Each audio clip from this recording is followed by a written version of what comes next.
Good evening. Tonight on Newshour, we take a closer look at a welfare shift affecting more than 1 million households across the United Kingdom. Starting today, more than 1 million households struggling with debt will get to keep hundreds of pounds more in benefits payments each year under a change to the UK's universal credit system. Well, the fair repayment rate places a limit on how much people in debt can have taken off their benefits to pay what they owe. The maximum amount that can be taken from someone's universal credit standard allowance payment to repay debt has been 25%. But from today, this is reduced to 15%. Now, this change means eligible families could retain an extra £420 a year, money that might cover groceries, utilities or rent. The government claims it's a fairer system, ensuring vulnerable households keep more of their income while still managing debts. But critics are sceptical. Some argue the policy simply extends the length of repayment, delaying, not solving hardship. Others ask whether this reform is driven by economic concern or more political optics. Well, joining us are a former mayor with first-hand experience of supporting struggling communities, a local political analyst, and our correspondent reporting live from London, where the political reaction and media framing of this shift are beginning to take shape. But first, let's take a look at this short package. Starting today, over 1 million UK households will see a welcome boost to their budgets as a new rule cuts the maximum deduction from universal credit payments. The reduction from 25% to 15% of the standard allowance is designed to ease financial pressures on low-income families. Roughly 1.2 million households, including 700,000 with children, are expected to benefit. On average, each will see an annual increase of £420 in support, marking a major step in tackling the cost of living crisis for those most affected. The change forms part of a broader plan to improve living standards and support working people. By limiting how much can be reclaimed from benefits to repaid debts, the government aims to reduce the strain on households who often find themselves trapped in a cycle of repayments. Each month, up to 2.8 million households experience deductions from their universal credit payments. This policy shift offers a lifeline to those struggling under the weight of repayments, while signalling a more compassionate approach to welfare administration. The change is now in effect and applies automatically to those receiving universal credit with deductions. OK, let's head to our correspondent now in London, Ollie Barrett. Ollie, good to see you. Give us a sense then of what's going on in the UK. How has the national press framed this policy shift? Are they treating it like meaningful reform or just a minor adjustment? It's interesting, Guy, because I think the first thing to say about the national press in this story is that they are not really widely covering it to a major extent as it comes into force. It is getting some coverage, particularly in what you might call left of centre newspapers and websites like The Guardian and The Mirror, and they have been broadly in favour of this change. But of course, this was something that was initially announced back in October of last year. What is happening now, as you say, is that it's coming into force. And so the government has been trying to talk about it. It has been trying to get some coverage into the media. And as I say, there have been some successful attempts in that regard to a limited extent. From the perspective of the government, the Chancellor Rachel Reeves, as this change comes into effect, she's described it as our plan for change delivering. She says it will ease the cost of living and put more money into the pockets of working people. And the Work and Pensions Secretary, Liz Kendall, who is tasked with making this change, but also tasked really with an overhaul of the entire benefits and welfare system, she describes it as taking decisive action to ensure working people keep more of the benefits that they are entitled to. She insists it will boost financial security and improve living standards up and down the country. And has there been any notable response from opposition parties, Ollie, or backbench MPs, for example? Yeah, there are some who have real concerns about this change for various different reasons. Some say, as you were suggesting, that they have fears actually that what this means is that people are saddled with debts that they are not paying off for a longer period of time as a result of the change. There are some MPs in the Labour Party who say that the change doesn't go far enough. It should actually be giving more of an easing for people who are repaying debt so that they can keep more of their own money for longer and therefore boost their living standards. There's been a response from charities as well. One charity that works with issues around housing and poverty describes it as a bold step being taken by the government, and more broadly the opposition Conservative Party here in the UK.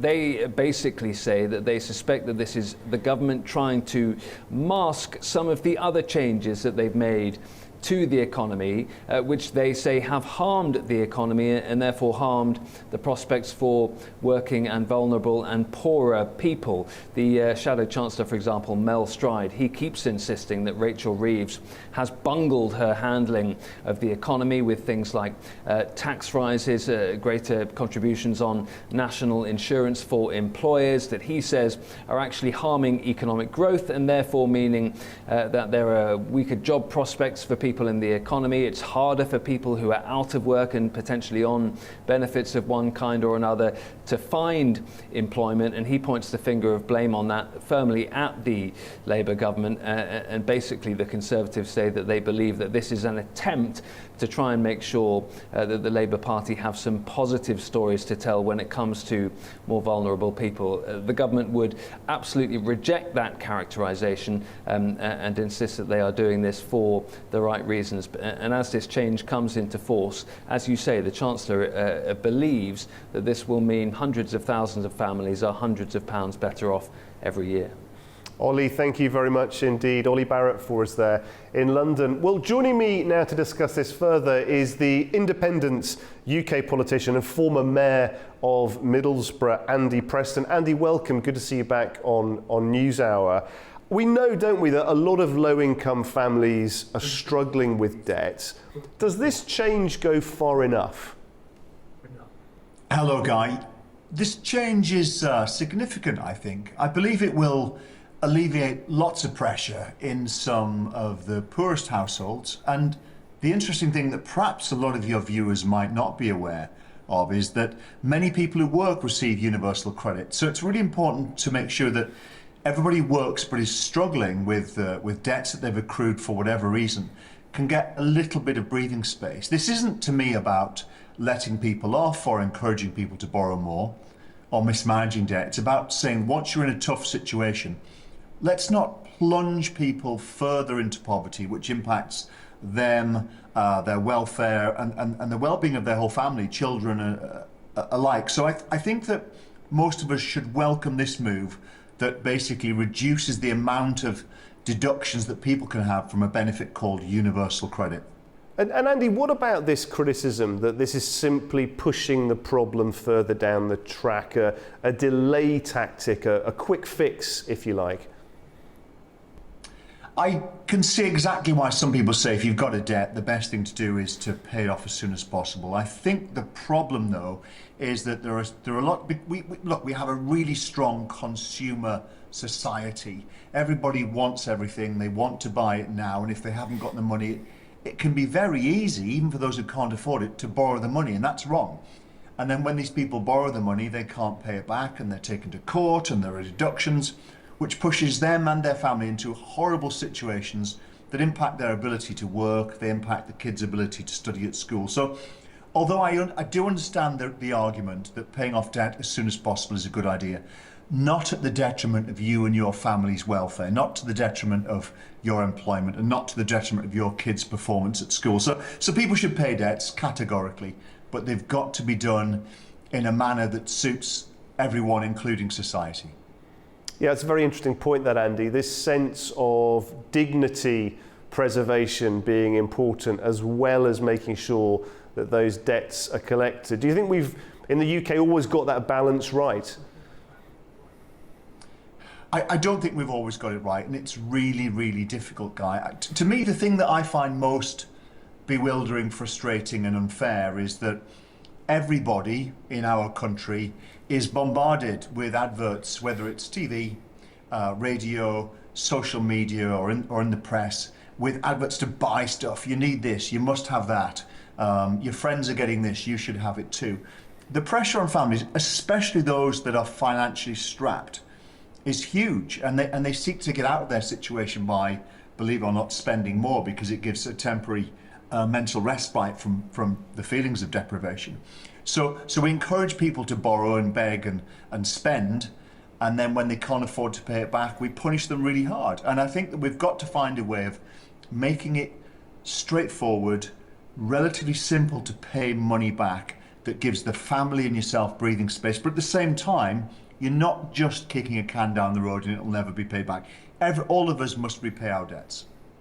And Andy, as we know, the UK is a diverse place. What works in Middlesbrough may not work in Milton Keynes. Do you think local authorities, local groups have been involved enough? Or is there room for more involvement for local leaders, local charities, for example? That's a really good question. I think that while you're right that the UK is a place of varying locations and perhaps varying lifestyles, the people that are trapped in poverty usually have all of the same characteristics, and their situations always end up being the same and sadly ending up in a bad way in the same way too. So I think that a national rollout of the assistance is important. I don't know whether there's too much local overlay that needs, because I think, to be honest, the profile of somebody in Milton Keynes in this situation, or Middlesbrough or Manchester, is broadly the same. This is a national cultural phenomenon. Yeah, very interesting indeed. Well, we hope to see more success, and of course anyone who is struggling, we of course wish them well and wish that they get the help and advice that they need. Andy, always a pleasure to speak to you. Thank you very much indeed for joining us. Well, let's now bring in A News' Phil Churn, who is also in the UK. Phil, good to see you as always. What's your sense of this then? You've reported for many years on work that is designed to help struggling communities. Do you think this move will actually really improve the lives of struggling British families? Well, that's certainly something that the government says it's trying to do. Interestingly, the timing of it is interesting too, because it's on the eve of significant local elections across England as well. But critics are sceptical about just how much difference it's going to make as a whole. It's important to note that, as Andy pointed out to an extent here, that universal credit is this payment that's made by government to people not just who are out of work, but are often on low incomes but in work, and it's there to help with things like living costs and other housing costs and so on. And the element that this particular reduction from 25 to 15% refers to is the standard allowance, and that's a calculation based upon just how much you need, whether you're single, married, your age, your income, and things like that.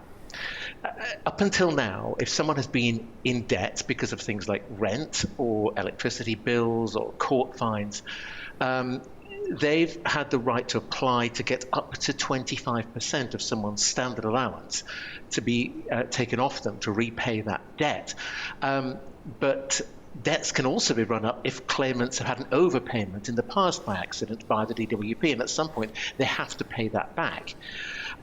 So what the government's now done is it said, look, we're going to introduce this new cap of 15%, meaning people should hopefully be left with a little bit more. But what we have to remember about the standard allowance, about universal credit, is that it's calculated as the absolute minimum for them to live on. And that's not always practical, because people often have unexpected costs, and any deductions from their basic allowances could just lead to more debt. And Phil, it's very easy, isn't it, to be judgmental of people for getting into unmanageable debts. But it's also worth pointing out, I think, isn't it, that some of the choices that people make that might seem to be not wise choices, actually on closer inspection, often people have very difficult living situations and really don't have many other alternatives. For example, the person who's getting a taxi to a supermarket, that looks like something that's very extravagant. But then if you delve a bit deeper and discover that the individual is juggling 2 jobs, they've got a very, very strict small window of time to sort childcare out, then it becomes the only option. So often when we look inside the families, of those people who are struggling, we find that real life is often much tougher than the rhetoric might appear. Oh, you're absolutely right. I mean, there's no doubt about that. And it's really easy to judge certain decisions from the outside without kind of seeing the full picture on all of this. So something like, you give the example of a taxi to a supermarket, it might seem like a completely, flamboyant and unnecessary expense. But when you dig deeper, it looks a little bit different. It's not unusual for people on universal credit to be juggling 2 or 3 low-paid jobs, often with unpredictable hours, sometimes during the night, and they may not have access to ordinary, regular public transport. Now, that's especially the case in rural communities, in rural areas, where shops are further apart, where buses are almost non-existent, and it's much harder to do that. Now, add into that responsibilities like childcare, and suddenly what looks like a luxury becomes a necessity just to keep life rolling on. Now, the government does help a little bit with things like childcare, but it tends to fall a little bit short of what's really needed. Now, taking into account other strange things, like if you're in low-paid work, but that low-paid work goes and gives you a Christmas bonus, great, you think, but then that's taken off your allowance, so you're not any better off at all. So people say, well, what's your incentive? So sometimes people say, well, these are thoughtless choices, but they're often desperate trade-offs between bad and worse options. Now, I mean, debt in these particular cases is not about overspending on luxuries. It's not about holidays to the Caribbean. It's about survival. And if your fridge breaks down, or your child needs new shoes, and you don't have the savings for that, then you don't have a great deal of choice. So you end up turning to credit, not because you're irresponsible, but because the system doesn't really allow a timely or perhaps an adequate response to that. Now, in all of this, you can say, well, financial education, personal responsibility, they're important, but we also need to acknowledge some structural changes: low wages, insecure work, high living costs, and some quite big gaps in the welfare system. And until we begin to do that, to have a more compassionate approach in some ways, then we're going to struggle to resolve the issue about debt and how to prevent it. Yeah, it's very interesting. I mean, how bad is the personal debt problem, Phil, in the UK relative to other countries? Is it any worse or any better than other European countries? Yes and no, just to be really awkward on that one. The personal debt situation in the UK isn't great, but it's not just about what the personal debt situation is. Last year, the average total household debt, that's including mortgages, stood at over £65,000. That equates to around £34,000 per adult, which is 97% of average earnings. Now that seems like a huge figure. On top of that, you have unsecured debts, which are things like credit cards, personal loans, and so on. And although they have started to come down a little in the last couple of years, they're still quite high. It's not the country with the highest household debt to income ratio. That's Denmark. In Europe, certainly across Europe, but Denmark is an interesting case because despite having this much higher household debt to income ratio, which actually averages over 200%, so 224%, the impact on your average Danish household is much less because it's mitigated by things like robust social welfare systems, comprehensive healthcare, and a strong pension system. Now, those factors provide a sort of cushioning, a kind of safety net that absorbs any kind of other potential financial problems, which make high debt levels much more manageable. Now, if we compare that again to the UK households, they're sort of the ratio of debt is lower, but the rising cost of living with stagnant wage growth in the UK led to a lot more people relying on credit to cover even those basic expenses, and that's made the whole situation quite unstable, and so on. So while the UK's per capita debt, if you like, is a little bit lower than other European countries, that relative lack of systemic support in the system means that it's felt much more harshly in the UK than it is in other countries across Europe.